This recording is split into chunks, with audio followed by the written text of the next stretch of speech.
Polda Bali melaksanakan pengamanan distribusi vaksin COVID-19 tahap ketiga. Dan saat Brimob Polda Bali, Kombes Pol Ardiansah Daulay bersama Kapolresta Denpasar menerima vaksin COVID-19 tahap ketiga sebanyak 24.230 dosis atau 13 koli di Bandara Ngurah Rai.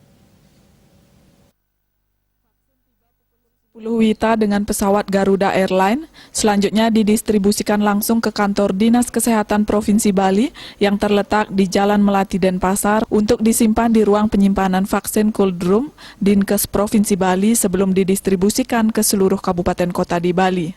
Dansat Brimob Polda Bali menyebutkan Polri memiliki sejumlah alasan mengapa pengiriman vaksin COVID-19 dilakukan dengan ketat. Salah satunya vaksin itu beku dan hanya bisa bertahan pada suhu tertentu. Oleh karena itu pengawalan ketat diperlukan supaya kendaraan pembawa vaksin COVID-19 bisa cepat sampai ke lokasi penyimpanan. Pengawalan bertujuan agar vaksin COVID-19 tidak rusak di jalan karena terganggu oleh suhu. Rai Suantara, Bali TV.